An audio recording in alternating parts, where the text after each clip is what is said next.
Okay, so you're probably someone who's constantly pushing for more right. More success in your business, more from your personal life. Always reaching for that next level. Always trying to improve. Exactly. Right.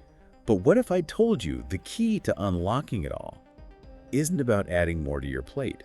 That's an interesting thought. It's about understanding some really fundamental shifts that are happening all around us and even inside us. Now that's what we like to explore here. Welcome to the Deep Dive, where we take a look at big ideas and see how they connect to your life as a high performer, a leader, an entrepreneur, someone who's always striving for clarity, focus, and balance. And today, we've got some really potent insights to share. We're taking a deep dive into an episode of Markus Spenger's Blybeanders podcast. A podcast that's packed with wisdom for anyone who's driven to make a real impact. Now, we're not just going to summarize the episode, though. We're going beyond that. We're extracting the most valuable, the most actionable intelligence from it and translating that into something that you can actually use. Because at the end of the day, it's about results, isn't it? Absolutely. Yeah. So to make sure we cover all the bases, we're going to break down Spenger's reflections into 3 core areas. 3 key areas that we think will resonate with you. First, we're going to unpack the massive transformations that have happened over the past 2 decades. And it's not just about new gadgets or technology, it's a fundamental reshaping of the world as we know it. Then we'll get into the engine room of your decisions, your motivations. What really drives you? Are you running away from something or are you charging towards something? That's a question a lot of people don't ask themselves. And it's more critical than you might think for long-term success. Absolutely. Finally, we're going to confront a really potent question about the regrets we might have at the end of our lives. Now, that might sound a little heavy. I know, but trust me, it's a perspective shift that can inject a real sense of urgency and purpose into your actions today. So let's jump right in. Let's kick things off with that first point. These seismic shifts of the last 2 decades. You know what's fascinating about this, and particularly relevant for our listeners, is how these changes have compressed timelines and amplified impact. Everything's moving so much faster. Exactly. Spenger actually recalls the early days of automation back in the 90s. Way back when. Yeah, but the real game changer has been the speed and just the pervasiveness of technology in the last 20 years. It's everywhere. Think about something seemingly simple, like encountering automated service in a restaurant. Oh yeah, like those robot waiters. Right, that's not just a novelty or a gimmick, it actually signals a fundamental shift in labor, customer interaction, and ultimately business models. It's a sign of the times. It really is. And it makes you think, where does uniquely human value still fit in? That's the question. Especially for those of you leading businesses. How do you capitalize on that human element in this new world? It's not just about efficiency anymore. Right, it's about the experience you offer. The human touch. And if we connect this to how we interact, Spenger talks about the pre-smartphone era.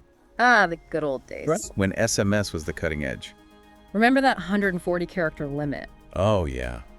How did we ever survive? It really shaped how we communicated back then. Now we're practically drowning in a sea of social media, instant messaging, endless notifications. It's overwhelming The sometimes. sheer volume of information is staggering. I remember when a phone call was the default for anything important. Now it feels almost intrusive. It's true, communication has changed so much. Spenger raises a really important point here, though.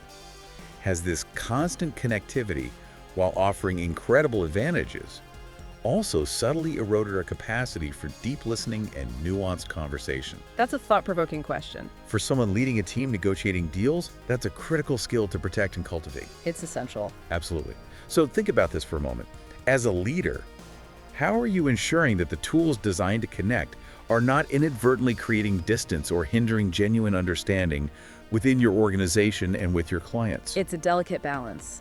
It really is. Spenger even talks about his own experience observing the potential decline in open dialogue with friends because of instant judgment online. It's a real phenomenon. And so it makes you wonder, have we traded depth for breadth in our interaction? Yeah, it's just something to consider. So let's shift gears now and move on to the second core idea. Spenger explores the driving force behind your choices. This is where we get into the heart of motivation. Is it about avoiding a negative or actively pursuing a positive outcome? Spenger frames it as the difference between clinging to the known versus embracing the potential of the new. Do you play it safe or do you take a leap of faith? He poses a fundamental question: what's your default setting? Are you primarily motivated by the desire for growth joy, new experiences, or are you more driven by avoiding pain discomfort, the fear of the unknown? It's that age-old battle between comfort and growth. It's a question many of us avoid looking into too closely. We operate on autopilot so much of the time. We get stuck in our routines. Spenger actually uses an Austrian saying to illustrate this. What the farmer doesn't know, he doesn't eat. That's a great analogy. It highlights our tendency to stick with the familiar, even if it limits our potential.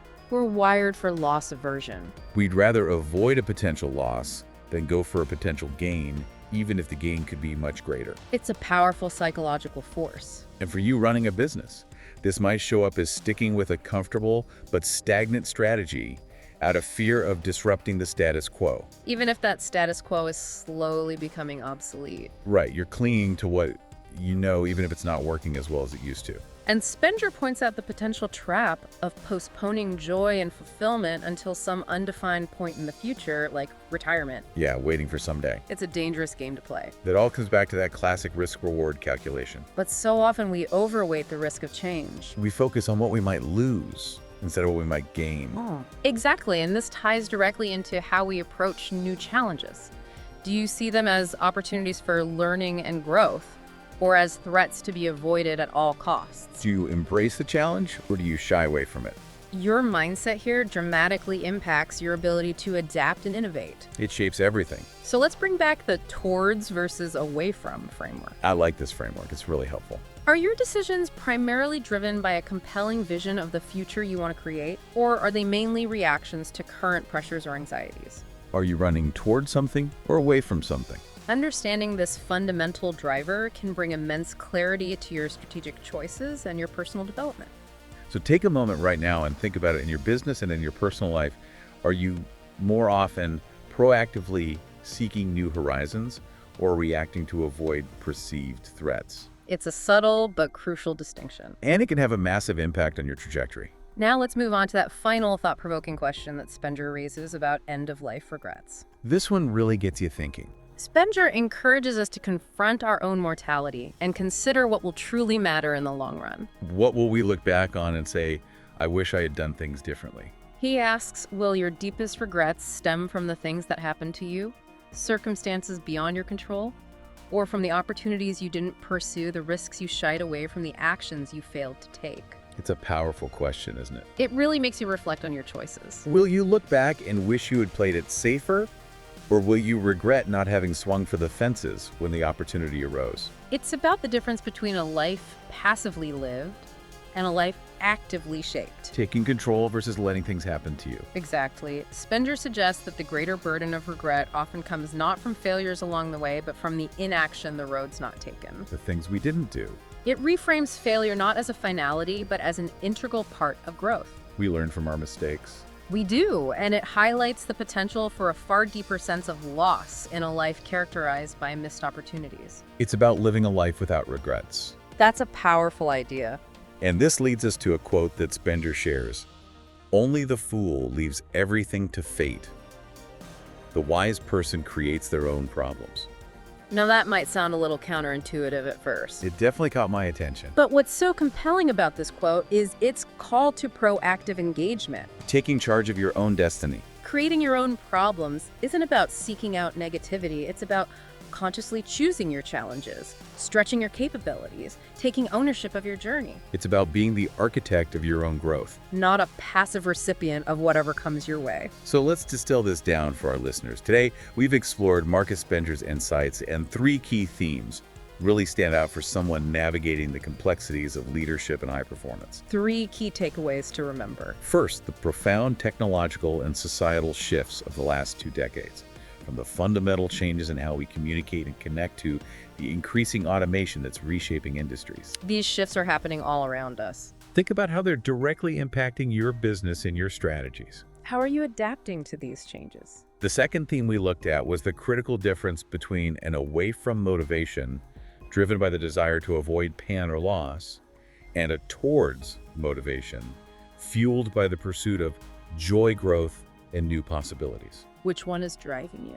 Reflect honestly on which of these tends to be your dominant driver in your professional and personal life. Does that alignment serve your long-term goals? And finally, we consider that weighty question of future regrets. What will you regret more? The risks you took and the challenges you faced, or the opportunities you let slip by through inaction? It's a question worth pondering. So as we wrap up, think about which of these reflections sparks the most immediate thought or feeling for you. This one resonates the most. Identifying your core motivations and honestly confronting potential future regrets can be a powerful catalyst for making more intentional and impactful choices right now. Absolutely. And if you want to dive deeper into Spenger's ideas, we highly recommend checking out the Blybanders podcast. You can find it on all major podcast platforms. Just search for Blybanders by Markus Spenger.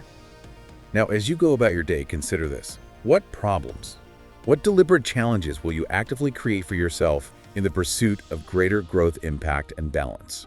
That's something for you to think about. Thanks for joining us on the Deep Dive. We'll see you next time. Until then, keep pushing, keep growing, keep striving for that next level. And keep creating your own problems. I like that. Take care, everyone.